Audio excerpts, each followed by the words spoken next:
গত 15 বছরে যা হয়েছে তার জাস্টিস এবং অ্যাকাউন্টেবিলিটি স্ট্যাবলিশ করাটা এটা আমাদের একদম টপ প্রায়োরিটি।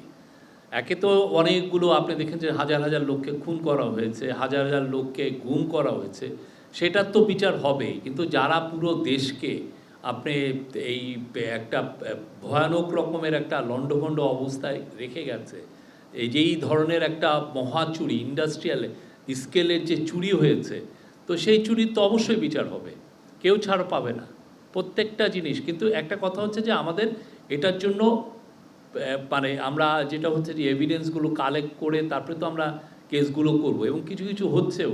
আমরা জানেন যে অ্যান্টি করাপশন কমিশনকে আমরা খুব শীঘ্র এখানে মনোনয়ন পাবে, এদেরকে সিলেক্ট করা হবে কমিশনের যারা কমিশনারদের, এবং তারা খুব দ্রুত এই কাজগুলো এগিয়ে নিয়ে যাবেন।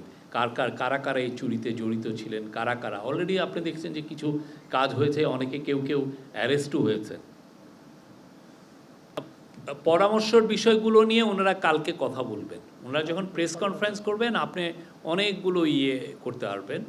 ওনারা এটা নিয়ে ওনাদের অনেক পরামর্শ, সেটা আপনারা আরও ডিটেলে জানবেন। আর আমি প্রফেসর দেবপ্রিয় ভট্টাচার্যের আমি একটা শেয়ার করেছি ওনার পুরো স্পিচটা 15 মিনিটের, ওইটাও আপনারা দেখে নিতে পারেন। ওইখানে ওনাদের কিছু পরামর্শ আছে।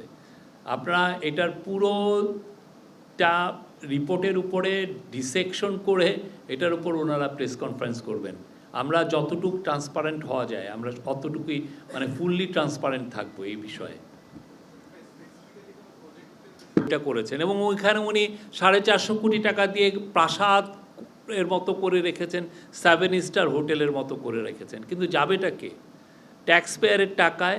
এবং এখন দেখা যায় যে এটার মেনটেনেন্স কস্টের থেকে এটার এত বেশি যে ওই টাকার আমরা কিয়দাংশ উঠাতে পারছি না। ওটা তো এই চুরিটা পুরো আমাদের সবার সামনে হয়েছে, আমরা অনেকে প্রেস করে এটা লিখেছি, চিরাঙের অনেক সাংবাদিক এটার একদম বলতে যে একদম ফেনা উঠিয়ে ফেলেছেন এটা। কিন্তু তখন থেকেই কিন্তু আমরা কেউ যদি কোনো ভালো ইকোনমিস্টের সাথে কথা বলতেন, ভালো ইঞ্জিনিয়ারের সাথে কথা, তারাই বলতেন যে এটার ইকোনমিক ভ্যালুটা কী।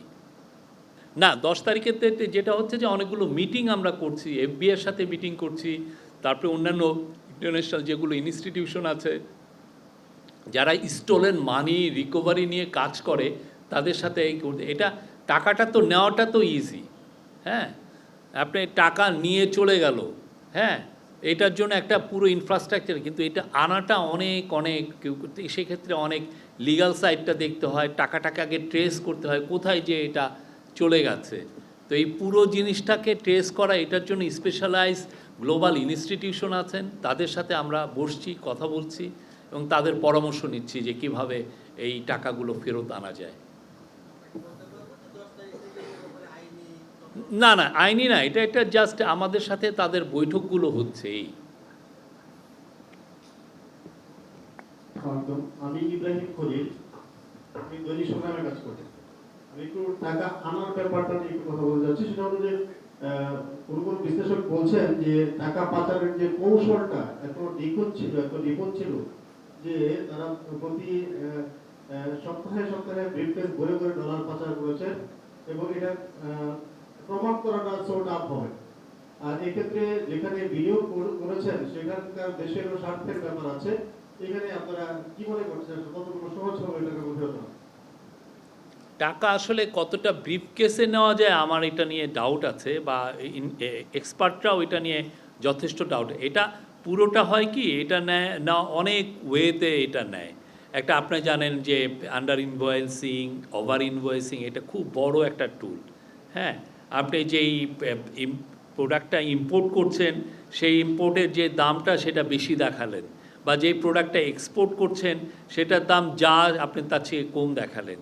তো এইভাবে করে প্রচুর এটার একটা চিত্র আপনারা পাবেন, টাকাটা আসলে কিভাবে নিয়েছে এবং কোন মেথডে এই টাকাটা বাইরে চলে গেছে, এটার একটা সুস্পষ্ট একটা ন্যারেটিভ থাকবে সেখানে। মিটিং হচ্ছে আমাদের কমার্স মিনিস্টার, আপনি জানেন উনি শপথ নেওয়ার পরের থেকে উনি প্রতিটা মানে একটা ঘন্টাও উনি নষ্ট করছেন না, এটা নিয়ে উনি সবার সাথে প্রত্যেকটা স্টেক হোল্ডারের সাথে কথা বলছেন।